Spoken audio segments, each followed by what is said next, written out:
स्वागत आहे तुमचं ओमकार ट्रेडिंग अकॅडमीमध्ये. आज आपण उद्या होणार आहे म्हणजेच मंगळवारी मार्केटमध्ये काय होणार आहे किंवा काय होऊ शकतं याचा अनालिसिस आपण करणार आहे.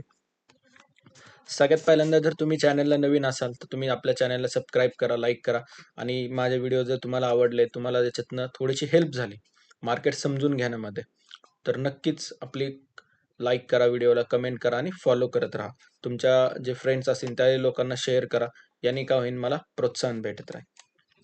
तर आज तुम्ही पाहू शकता मार्केटमध्ये काय झालंय, ते एक सेम ट्रेंड लाईनवर एक हॅमर पॅटर्न बनला आणि हॅमर कोणता पॅटर्न आहे सर्वांना माहिती आहे आपल्या, एक बुलिश कॅन्डलस्टिक पॅटर्न आहे.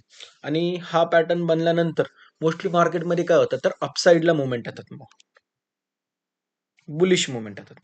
बरोबर मार्केट कुठपर्यंत आलं, ऑलमोस्ट या लेवलपर्यंत 25,400. आणि तुम्ही आपला एक फ्रायडेला मी व्हिडिओ बनवला होता, तो व्हिडिओ जर तुम्ही पाहिला तर तुम्हाला समजून जाईल की आपण या लेवलचं डिस्कशन केलं होतं मी, की इथपर्यंत मार्केट येऊ शकतं आणि मार्केटने ऑलमोस्ट त्याच लेवल म्हणजे तुम्ही 25,482 म्हणजेच 25,500 कन्सिडर करा, तिथनं मार्केटने ऑलमोस्ट 290 पॉईंटची मुवमेंट घेतली अपसाईडला. आज कॅप डाऊन झाल्यानंतर मार्केट निगेटिव्ह मध्ये गेल्यानंतर एवढी मुवमेंट आलेली आहे. तर आता उद्या होणाऱ्या मार्केटमध्ये काय होऊ शकतं आपण ते पाहूया.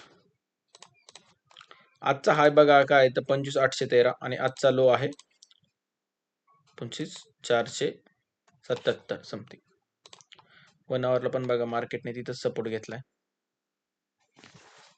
मार्केट खूप छान एका कंडिशन मध्ये आहे आता, खूप भारी.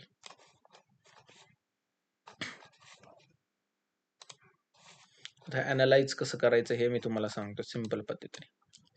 समजा उद्या मार्केट फ्लॅट ओपन झालं किंवा मार्केट गॅप अप ओपन झालं.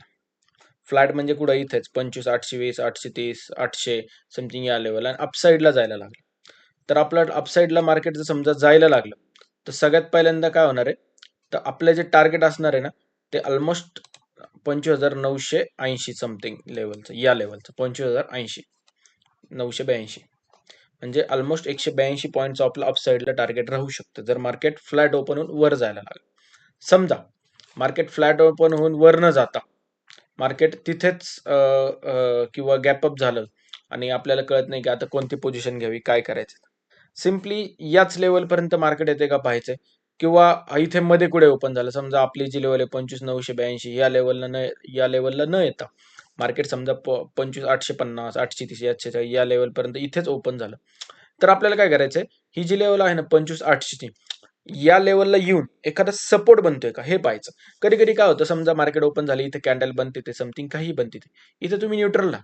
मी तुम्हाला जे लेवल्स दिलेत ना ते तुम्ही चार्टवर प्लॉट करत राहा आणि त्यानंतर मी तुम्हाला काय सांगतो की याच्या इथे जर कुठे ओपन झालेला असेल आणि तो मार्केट प्राइस तिथनं खाली येत असेल तर या ज्या लेवलला आल्यानंतर 25,800 ला आल्यानंतर सपोर्ट घेतं का पाहायचंय.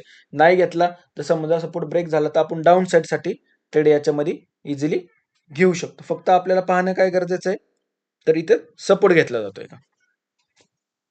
आलं लक्षात. समजा सपोर्ट नाही घेता मार्केट खाली यायला लागले तर आपलं टार्गेट काय असणार आहे, पुन्हा एकदा 25,400 किंवा 500, 25,500 हे आपलं डाऊन साईडचं टार्गेट असू शकतं. समजा मार्केट फ्लॅट ओपन होऊन डाऊन साईडला यायला लागलं, डाऊन साईडला जर मार्केट यायला लागलं तर याच्यामध्ये काय करायचंय 25,655 किंवा 25,650 ही जी लेवल आहे ही लेवल ब्रेक करते का आपल्याला पाहिजे किंवा इथे कुठे ओपन झालं तर या लेवलचं जर खाली मार्केट ओपन झालं किंवा जायला लागलं तर आपल्याला डाऊन साईड साठी पोझिशनचा विचार करायचा आहे. अपसाईड साठी मी काय हे ग्रीन मध्ये कलर करून ठेवतो तुम्हाला, म्हणजे तुम्हाला याचे स्क्रीनशॉटही घेता येतील की इझिली तुम्हाला समजून जाईल. आणि जे पुट साठी ट्रेड आहेत त्याचे रेड कलर मध्ये मी तुम्हाला ट्रेड. ओके, सिंपल ट्रेड आहे. समजा मार्केट खूप जास्त मोठा गॅप डाऊन झाला आणि या लेवलला इथे कुठेतरी ओपन झालं तर 25,500 हा आपला सपोर्ट राहणार, इथनं एकदा परत अपसाईडला आपल्याला मुवमेंट भेटतील का हे पाहणं गरजेचं आहे. आलं लक्षात. सिंपल अनालिसिस आहे, यामध्ये काही वेगळं करायचं कारण उद्या निफ्टीची एक्सपायरी आहे त्यामुळे मार्केटमध्ये खूप जास्त वॉलेटाईल असू शकतो, मुवमेंट्स येऊ शकतात. Okay, thank you.